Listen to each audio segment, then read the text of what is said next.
What's going on, guys? Super Savage 789 here, bringing you guys a video. Today we're doing Itachi was Hokage, episode 5. In the last episode, we covered the start of the tuning exams and how Itachi figured out an invasion was coming, which Sasuke told Danzo. It means that Orochimaru's altered his plan slightly to throw in a few curveballs to be able to truly destroy the leaf. Sasuke and Itachi's relationship has soured over the past couple weeks, although neither can attack the other or stop the other. It doesn't mean they are gonna talk their feelings out. They basically ignore each other's presence whenever they're both in the house, which is really rare to see. The night before the tuning exam, Sasuke sneaks back into his house after training and tries to go to bed, but Itachi enters his room. Itachi looks Sasuke dead in the eye, asking if he wants to spar together, which Sasuke accepts. Both brothers begin training in their backyard in a very emotional scene. They trade fists and blades, realizing that tomorrow they'll both be enemies. They may collide blades to kill one another soon, and that thought breaks them. Itachi could use Koto Matsukami on Sasuke, but that's only a temporary solution, and while he can only do it once in a decade, Danzo can use it daily, and can just counteract the jutsu on Sasuke, making him even more angry. They both leave and return to their rooms, but neither sleep in anticipation, as they both leave to prepare for the tuning exams. The day the exams arrive, with the first fight being Shikamaru against Sakura. While training from Kurenai, Sakura is quite confident that she can win, as the match begins. While the fight occurs, Itachi will be using crows to increase his vision and understand the situation around him. The Hokage has barely any bodyguards, meaning they're either not there currently or they're impersonating members of the Leaf Village. He begins to try to examine everyone in his stands, trying to recognize their faces, with a couple too hard to pick out, alarming him as he realizes that they may be the guys. After Shikamaru beats Sakura and forfeits, because obviously he does, the next fight is Kankuro vs Lee. Since Lee never removed his weights in the preliminaries, no one knows what he can truly do, leaving Kankuro quite confident of his abilities.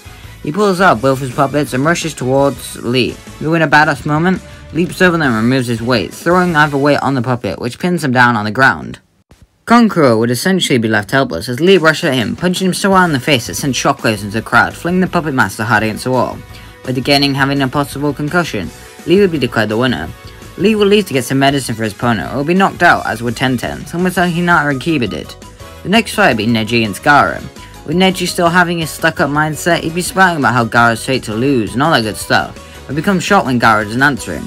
He uses Byakugan to see the bloodlust expression on Gaara's face as his head rears up, staring daggers into Lee. The moment the fight begins, Gaara springs to life, going to use the crushing coffin on Neji, who has to struggle to keep himself alive, using the rotation stuff like that to keep the sand off of his body, allowing him to rush at Gaara trying to kill him. Gaara merely uses his sand to knock Neji away, leaving the Hyuga struggling to beat his opponent. Going for broke, Neji uses his 64 palms, leaping around Gaara's sand, attacking the Jinchuriki. With every blow, Gaara's sanity begins to plummet more and more, until Neji lands the final blow. Expecting his opponent to be defeated, Neji smirks at his fate until he hears Gaara let a monstrous roar, creating a sand shield. Using the Byakugan, Neji sees what's inside and begins to terrify him as he realizes he needs to win this, now. He hits Gaara with the Sand Dome with a gentle fist, disrupting his transformation. At that moment, Kabuto leaps into action. He uses a Genjutsu, knocking out those unprepared. Realizing that the time is now, Itachi uses a Genjutsu to seem like Orochimaru has him as a hostage. In reality, Itachi stood behind Orochimaru, blade to his neck. Behind them though, Kimimaro holds a bone to Itachi's neck. All three shift up to the rooftop while Kimimaro is standing by his master's side. Orochimaru smiles, telling Itachi a whole joy taking his body, but Itachi ignores. He hopes that Arusa can keep the leaf safe as the barrier is placed around the trio, ready for battle. Gaara, Tamari and Kankuro all flee, with Neji being told to follow by Genma. Kakashi tells the Genin to go after them, which they all agree with, using Kiba's nose and Hinata's Byakugan to chase after them. They encounter Kankuro with Shino staying behind to fight him, where their fight goes like normal for the most part, no need to stay on that for too long. Neji would like to see partially transformed Gaara and begins the fight, doing quite poorly against the bloodlusted Tanuki. He uses rotation, but the best it can do is slow Gaara down as he shoves his massive claw through the spinning spiral, slashing Neji's gut, leaving him holding on in pain, bleeding heavily. Gaara attempts to finish Neji when Kiba rushes in, using a fang over fang to grab the Huber and dodge. Shikamaru says that he needs someone to distract as he begins to think of a way to win, getting into his familiar thinking pose. Naruto steps up saying he'll fight, as do Kiba and Choji. Before a fight can occur, above them on a tree top, a familiar sinister chuckle can be heard. The 1 tails and the 9 tails all in one place. Must be my lucky day. Orochimaru wants me to destroy the leaf, but I got other ideas. They look and see Kisame Hoshigaki standing there smiling. Back with Itachi, he'd be battling against Kimimaro and Orochimaru very well, With his Sharingan active, he can keep up with the Bone Slash and numerous jutsu of ease, but also retaliating on powerful attacks. Orochimaru decides to make things better for himself. He places his hand down and 3 coffins all emerge from it. Warring Itachi and 3 different Edo Tensei step out. Hashirama Senju, Tobirama Senju, and Fugaku Uchiha. Seeing his father would get some emotion out of Itachi, realizing the situation is dire, his eyes morph into the Mangekyo Sharingan, creates a wall of Amaterasu in between him and the others. Kimimaro rushes through the Amaterasu with a second stage curse mark over his body. He ignores the flames as he goes to kill Itachi. His body can't even make it through though, as it fries up and dies before even touching his target. Tobirama uses a strong water juice to dispel the flames as Edo and Orochimaru all charge Itachi to finish him off. Back with the kids, Garo chuckled that he'll kill them, launching into the air despite Tamaru's shouts for him not to. He goes to slash at Kisame, who blocks her Samehada while slicing off Garo's Shukaku arm. It makes Garo scream in pain as he falls to the ground, screeching almost. Kisame tells the One-Tailed Jinchuriki not to panic as he begins to approach him, telling him that it hurts less when he's fully sane. He raises up Samehada ready to swing it down and causes enough damage to knock him out. Before he can though, Naruto shouts at him to stop. He can't hurt Garo, he didn't do anything wrong. He didn't choose to be a Jinchuriki and have a beast in him, and neither did Naruto. Everyone takes note in this, including Garo. Naruto rushes at Kisame, doing his best to stop him, struggling immensely. Kisame merely just walks through his attacks, taking every single one of him in stride as he hits Naruto hard in the gut, winding him, taking him to the ground, unable to fight. Before Kisame can knock Naruto out though, Kiba and Choji rush in to help, with Choji using the green pill to try and stop him. Tamari then leaps in and grabs Naruto, bringing him backwards over to Gaara. It leaves Naruto questioning why she saved him. Isn't she her enemy? She tells him that he saved her brother. This was to get even. Gaara's in a weird transition period, being between bloodlusted and being kind. Hearing Naruto's speech about him was very effective, however he hasn't had time to change fully yet, meaning he's still crazed but only towards Kisame. Back with Itachi, he'd be doing his best to defend himself, using his Mangekyo Sharingan to dodge attacks and analyze opponents and their fighting styles. Between wood release from Hashirama and his father's Susanoo, Itachi would be struggling to keep up. Hashirama and Tobirama fire a combined powerful water release jutsu at Itachi, who was forced to use the Susanoo and subsequently the Yata Mirror to defend himself. With Susanoo out, Itachi targets his father, hitting him with the Totsuki blade, leaving Orochimaru shocked that Itachi possesses such a weapon.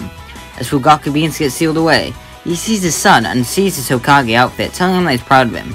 He asks what Sasuke is doing, making Itachi question what to say. Itachi tells his father he's fine, making Fugaku smile as he is sealed away in the gourd.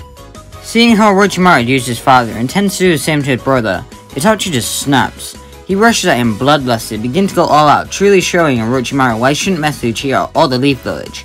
He casts Tsukiyomi on Orochimaru, making him weave the hand signs to release the Edo Tensei, before getting a hand around his throat that knocks him out of the Genjutsu. Orochimaru is impressed at Itachi's skills before being hit with a massive fire jutsu that consumes the entire Sound 4 barrier. When the smoke clears, Itachi stands on his Susanoo, leaving Orochimaru completely singed. He sheds his skin on this to be caught in Amaterasu and begins to try and turn into ash. Orochimaru releases his true body to steal Itachi's body, entering that weird mindscape he caught Sasuke in and shipped him. He chuckles as he tells Itachi his body will be used to destroy the village he loves. Itachi reverses the situation, shocking Orochimaru as he is absorbed by Itachi. This doesn't give Itachi the curse mark, but it gives him all of Orochimaru's powers. It will give Itachi an amping power, though it ain't like he needed one. The Sound 4 lowered the barrier, but believing that Orochimaru won, but Itachi reveals that it isn't the case. He proceeds to slaughter every member of the Sound 4 in cold blood, not showing a hint of hesitation at killing kids. Back with the Genin, Temari and Shikamaru put their heads together to strategize as Gaara begins to recover in his Sun Dome. Naruto attempts to summon Gamabunta, but fails and merely summons Kichi like in canon. The two strategists come up with an idea where they need to bank on Gaara using his full transformation state as well. Overhearing this, Gaara goes within himself, asking Shukaku to help him, making the Tanuki laugh maniacally. Help him? That's priceless. Gaara tells him that if he doesn't, they'll both be killed. Reluctantly, Shukaku agrees, as he and Gaara begin to transform. Using Shadow Clones, Naruto grabs his allies, fighting Kisame, and rushes backwards as Shukaku appears, exclaiming that when he's done with this creep, he'll finish all of them off. Naruto channels Kyuubi Chakra and succeeds in summoning Bunta, while his allies are sitting on top of the toad for safety. With the two Goliaths ready to fight, Kisame chuckles that this will be fun. After both begin to attack him for a little bit, he decides to throw their plans off course. He fuses with Samehada and creates his water dome, launching towards the One-Tails. Shukaku exclaims they can't beat him, his sand is too wet, they can't keep his formation long enough. Kisame rockets towards the sleeping Gaara and knocks him out to take him back. He'll spare the Nine-Tails brat for now though. Bunta exclaims for everyone to hold on as he dives into the water dome, leaving everyone holding onto Toad's watch, trying to hold their breath. The Chief Toad hits Kisame with his blade, seemingly leaving a big gash wound on Kisame, diffuses him in his shark skin. Bunta would dispel, leaving everyone falling towards the ground at an alarming rate. Tamari swings her wind down, slowing everyone as they land less violently next to the unconscious Gaara's body. Kisame emerges from the forest smilingly. He tells them that they're an entertaining bunch, ain't they? He'll leave them for now. He wants to have a good match soon. And with that, Kisame leaves, with no one daring to stop him. No one can. And that's when we leave it here. You should like and subscribe and comment on us in episode 6. As you can see, things are really changing here. With no Orochimaru, there's not going to be a Sasuke retrieval arc, because there's no need to retrieve Sasuke. And yeah, let me know how you think's gonna happen with Danzo. And Sasuke and Itachi, all that good stuff. And yeah, bye!